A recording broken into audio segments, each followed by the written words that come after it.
Ben ritrovati a Salute e Benessere, il consueto appuntamento di Rete Veneta. Mi trovo oggi nella splendida cornice di Villa Contarini a Piazzola sul Brenta, in provincia di Padova, per un importante evento, l'Acustica del Bambino 2017. Qui più importanti esperti del settore ci parleranno delle problematiche che può avere un bambino con un deficit uditivo e delle nuove cure e possibilità di ascolto per questi bambini. Andiamo a sentire cosa hanno da dirci.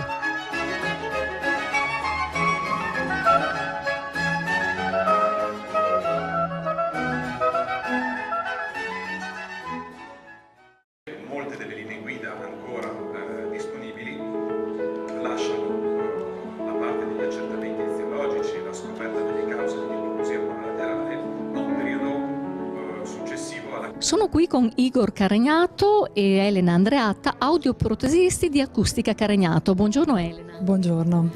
Da cosa è nata questa importante idea?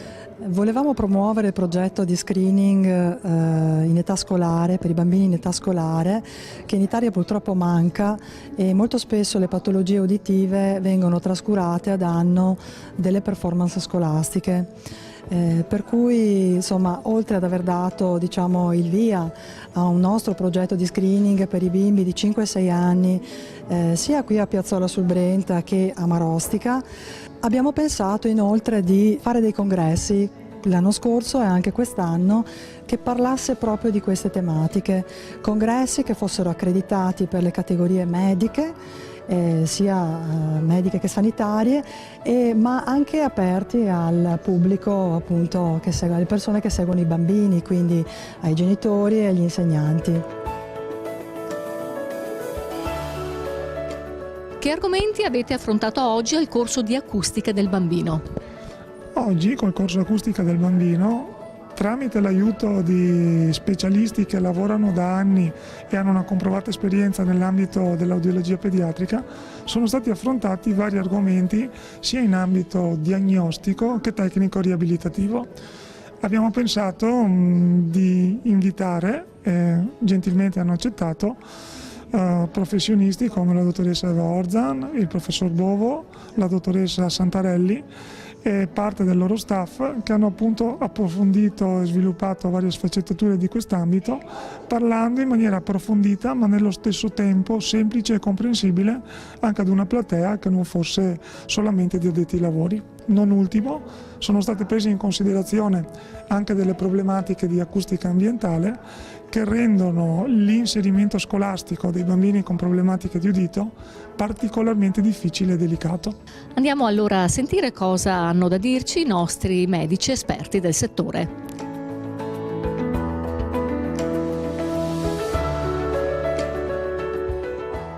Professor Roberto Bovo dell'Università degli Studi di Padova. Buongiorno professore. Buongiorno a lei. Cosa offre al giorno d'oggi la tecnologia protesica a un bambino con un deficit uditivo, professore?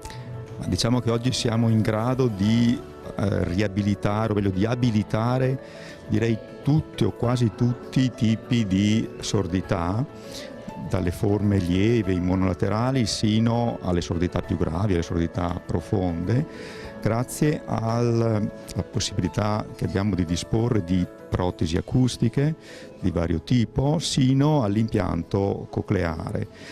Le protesi oggi hanno raggiunto un livello altissimo di tecnologia che permette al bambino di sentire, di sviluppare una capacità comunicativa che direi è in molti casi, nella maggior parte dei casi, molto simile a quella del bambino normoacusico. E infine nelle forme più gravi l'impianto cocleare ha realmente rivoluzionato, cambiato la vita di questi bambini, dei bambini che nascono con sordità profonde, congenite o progressive. L'impianto cocleare è in grado di ridare un udito, una capacità di percepire il linguaggio e quindi la capacità di sviluppare, poi di parlare per questi bambini, del tutto simile a quella dei bambini normali. Abbiamo oggi bambini che impiantati anni fa che hanno raggiunto livelli di scolastici, di integrazione sociale veramente elevati.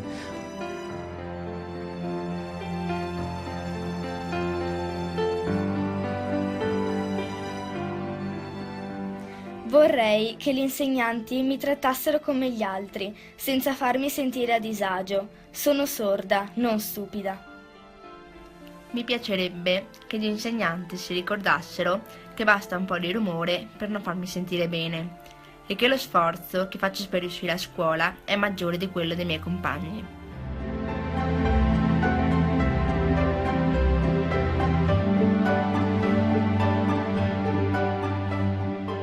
Dottoressa Eva Orzan, direttore audiologia dell'ospedale pediatrico Burlo Garofalo di Trieste. Buongiorno dottoressa. Buongiorno. È possibile oggi l'intervento precoce su un bambino con difficoltà uditive?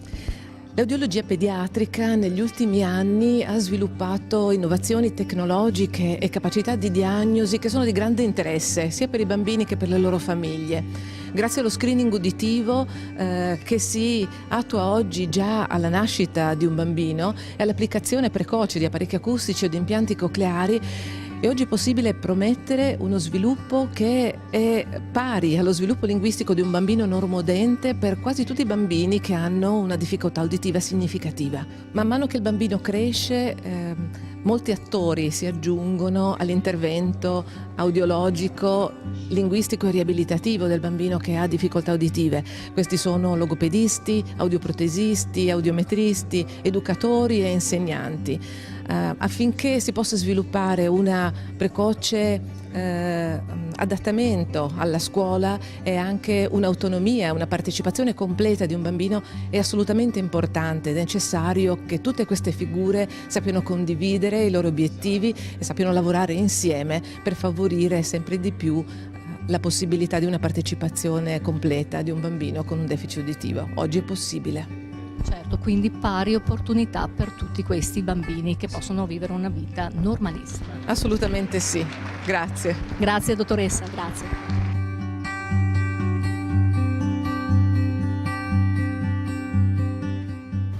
Buon pomeriggio a tutti, sono molto dispiaciuta di non essere con voi in questa bellissima giornata, ma purtroppo degli impegni improrogabili e improvvisi mi hanno costretto a ricorrere a questo mezzo tecnologico. Oggi io vi parlerò brevemente della gestione delle disabilità uditive complesse e del multi-handicap in ambito scolastico, che rappresenta sicuramente un argomento caldo in questo momento e nei confronti del quale solo recentemente è emersa una sensibilità per prendere coscienza del problema e per attuare quindi delle efficaci strategie per migliorare l'inserimento e l'apprendimento scolastico di queste particolari categorie di bambini.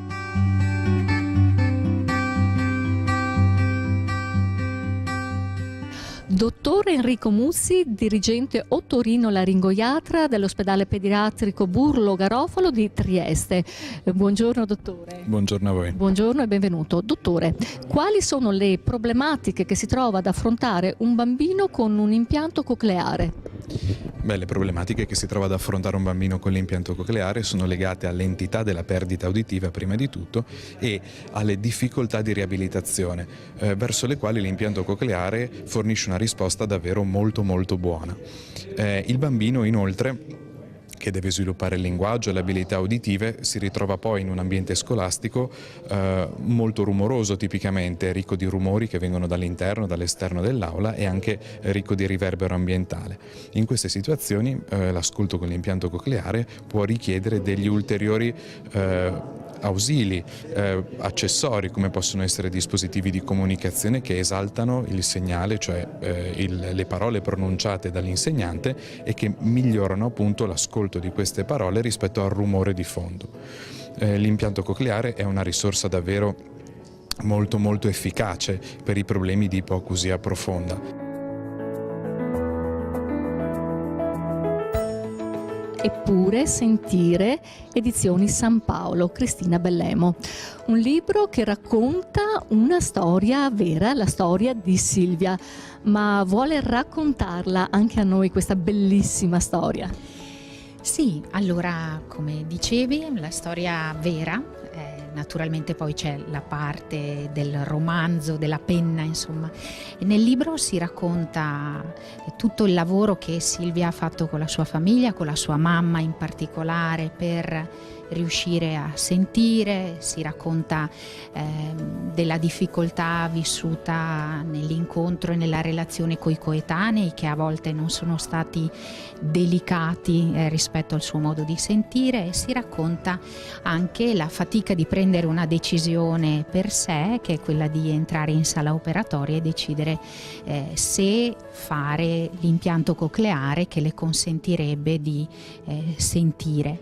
Certo, una storia bellissima con un lieto fine naturalmente. Certamente sì, è un lieto fine, direi, da diversi punti di vista, anche sulla possibilità di Silvia di fare tante cose. Silvia è una ragazza che suona il pianoforte, che gioca. Certo, perché fa tante cose al giorno d'oggi, Silvia. Fa tante cose, fa il liceo classico, studia appassionatamente, gioca a pallavolo, suona il pianoforte, che per lei è stato uno strumento per sentire anche il dentro di sé, non solo i suoni che vengono da fuori, e quindi certamente una storia di coraggio e di speranza.